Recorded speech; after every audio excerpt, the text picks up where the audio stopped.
السلام عليكم ورحمة الله وبركاته. توكلنا على الله، بسم الله. الصلاة على النبي، والصلاة على الأنبياء، والصلاة على محمد رسول الله صلى الله عليه وسلم. المهم جاية لكم اليوم بواحد الوصفة اللي ديال السهال، اللي ديال الكحبة.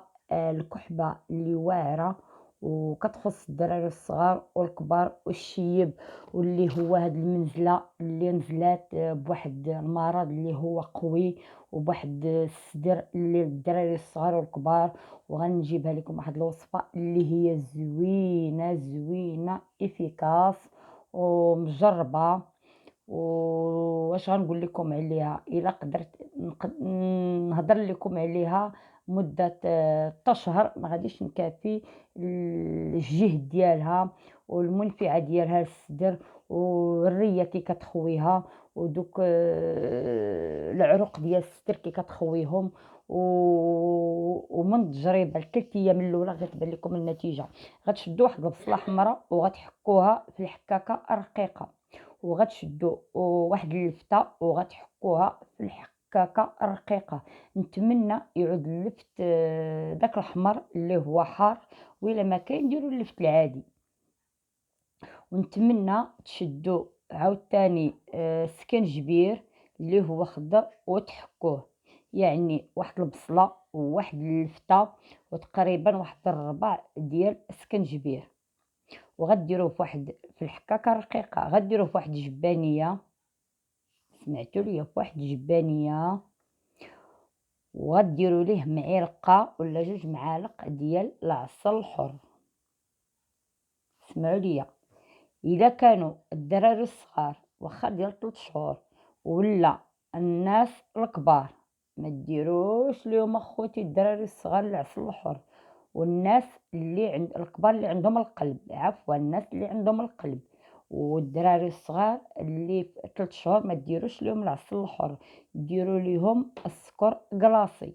بالنسبه للانسان طبيعي يدير 2 معالق ديال العسل الحر. غديروهم فوق دوك المكونات 3 وغديروهم في جبانيه، وغديروا عليهم السلوفان وغتخلوهم من الصباح حتى العشيه. غتصفوهم فواحد القرعه وغتبداو تشربوا معلقه في الصباح قبل الماكله، ومعلقه مع الغداء، ومعلقه مع الكسكروط، ومعلقه مع العشاء. داكشي اللي صوبتو فيه حطوه في الثلاجه، والوقت اللي بغيتو تعطوا لوليداتكم ديروه في واحد الكاس ودفوه شويه باش ما يكون بارد، وعطولو. ديروه في حمام مريم داك الكويس، واخا غير معلقه كبيره ديروها في حمام مريم تدفى وعطوها لوليداتكم.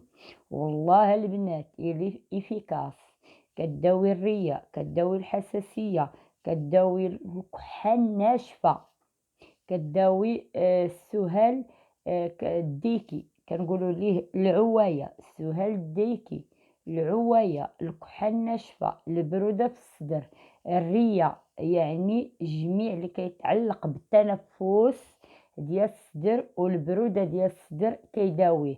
يعني الكحه الناشفه والعوايه، السهال الديكي. والله لا مجربة صحيحة ديال الكحة الواعرة، والله عطوها للولاد الصغار والكبار. الا بغيتو عطوها للولاد اللي عندهم 3 شهور في العمر ديالهم، والناس اللي عندهم مرض القلب ما يديروش العسل الحر، يديروا 2 معالق ديال السكر كلاصي. والناس العاديين والدراري اللي عندهم مثلا غير عام، والناس اللي ما عندهم مرض القلب، ما عندهم حتى شي مشكل في القلب، يديروا السكر كلاصي. والناس اللي عندهم اللي ما عندهم القلب والدري اللي عنده عام، يعني يديروا العسل الحر. والله الا هادي غتكون معتمده عندكم. كديروا لها السلوفان، كتخلوها في الجبانيه من الصباح ترقى حتى العشيه، لحقاش هذاك العسل اللي كديروا ليها هو اللي كيخليه يطلق داك الماء ديالو، باش كيعطي لكم واحد السائل اللي هو سيرو ومرطب للكحه اللي هي ناشفه،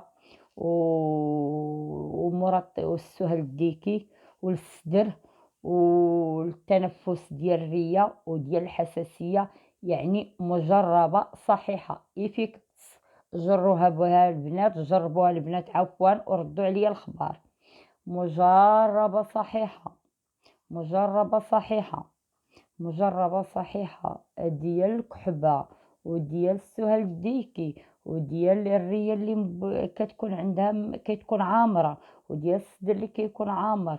الكحة مرحبا بكم وغتجيكم مناسبة مع هاد الوقيتة، مناسبة مع هاد الوقيتة.